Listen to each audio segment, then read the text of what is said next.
समस्या है बाबा आपकी? देखिए ऐसा है, मैं मनोरमा उद्गम स्थल का महंत सम्राट दास बात कर रहा हूँ। बीते मैं 4 महीनों से इको गार्डन पर अनशन कर रहा हूँ। इसके बाद भी यहाँ के जो प्रशासनिक अधिकारी हैं और यहाँ के जो कहे तो माननीय योगी आदित्यनाथ जी के प्रशासनिक अधिकारी हैं, वो आज तक हमारा हाल चाल पूछने तक नहीं आए हैं। बड़े दुर्भाग्य की बात है। कहते हैं कि बाबा की सरकार है। बाबा की सरकार किस प्रकार से होती है हमें तो नहीं दिख रहा है। आज आम जनमानस इतना परेशान है, बेरोजगारी बढ़ रही है, इतने लोग परेशान हैं कि आप सोच नहीं सकते हैं। किसी का जात प्रमाण पत्र नहीं बना है तो ना किसी का बेरोजगारी दूर हो रहा है। सब यहाँ ठंड में मर रहे हैं, लेकिन उसके बाद भी कोई सुनवाई नहीं हो रही है।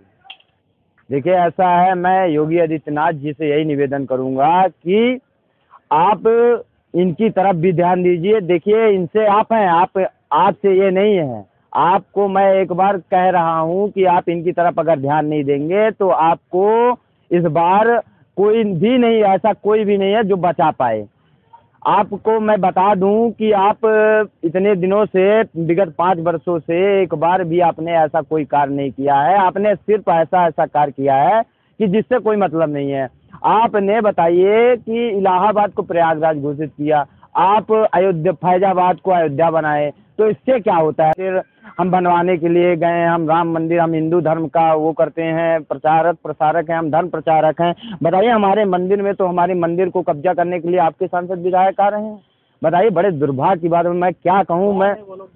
देखिए वहाँ के एक केसरगंज के सांसद है ब्रिजभूषण शरण सिंह, जो कि आप उनके विषय में आप सोच नहीं सकते हैं। वो इतने बड़े बाहुबली हैं कि उनके विषय में उत्तर प्रदेश का ऐसा कोई भी नागरिक नहीं है जो उसके खिलाफ बोल सकें, या तो दिया जाता है। बड़े दुर्भाग्य की बात है। आज मुझे भी गोली मारी गई थी। इन्हीं के संरक्षण प्राप्त एक अमर सिंह है, जिनके ऊपर 37 मुकदमे हैं। उसके बाद वो खुला प्रधानी कर रहा है, जिला पंचायती कर रहा है, और ये सांसदी कर रहे हैं। आपको बड़े दुर्भाग्य की बात है, आप सोच नहीं सकते हैं कि इनके घर में कम से कम इनके जो बेटे हैं वो विधायक हैं, इनके जो पतोह है जिला पंचायत हैं। बड़े दुर्भाग्य की बात है। बताइए, और किसी से कोई मतलब नहीं है। ये तो बड़े दुर्भाग्य की बात है। आप इनके विषय में तो आप कुछ भी कहें सब कम है। ये देशद्रोही तक के इनके ऊपर मुकदमे लग चुके हैं। ये देशद्रोही हैं। इसके बाद इनको सांसद बनाया जा रहा है, इनको गद्दी पर बैठाया जा रहा है। बड़े दुर्भाग्य की बात है।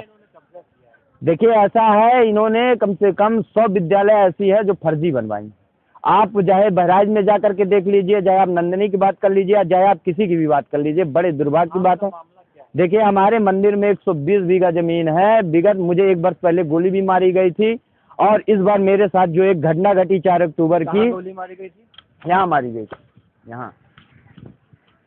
तो हाँ, कार्रवाई हुई प्रशासन? नहीं, बिल्कुल नहीं। मुझे ही फर्जी जेल भेज दिया गया। फर्जी आईडियो के तहत मुझे जेल भेज दिया गया। उसके बाद जब मैं वहाँ से लौट करके आया, डीएम एसपी से बात की। आज तो बड़े दुर्भाग्य की बात मैं कह रहा हूँ, क्योंकि वहाँ के जो डीएम एसपी और एसओ हैं, उन्होंने मेरा नंबर ब्लैक लिस्ट में डाल दिया है। और जब मैं वहाँ से जेल से आया, उसके बाद मैं जब अपने मंदिर में उपस्थित होने के लिए गया, तो उन्होंने बोला ठीक महाराज जी आप जाइए, आपका तो कब्जा था, आप कब्जा दिखाइए, आपको कुछ नहीं होगा, वहाँ तो पीएससी लगी हुई है। जैसे ही मैं वहाँ जाता हूँ तो मेरे ऊपर एक बार पुनः जानलेवा हमला होता है, लेकिन उसके बाद वहाँ के प्रशासनिक अधिकारी हमारे ऊपर ही मुकदमा लिखते हैं। और बताइए, इतने बड़े बाहुबली जो कि देशद्रोही हैं, उसके बाद उनके ऊपर कोई मुकदमा नहीं लिखा जाता है। उनके ऊपर वो जो कि क्रिमिनल हिस्ट्री उनके ऊपर इतनी बड़ी है कि आप सोच नहीं सकते हैं। देशद्रोही कैसे? तो सांसद है। नहीं, सांसद तो हैं, मैं कह तो रहा हूँ बाहुबली सांसद। उनके खिलाफ ऐसा कोई भी नागरिक नहीं है, ऐसा कोई आम जनमानस नहीं है, ऐसा कोई मंत्री नहीं है। हमारे विषय को लेकर के दिनेश शर्मा जी ने बोला, ब्रजेश पाठक जी ने बोला, तब भी आज का वहाँ प्रशासन चुप है, नहीं हो रही है।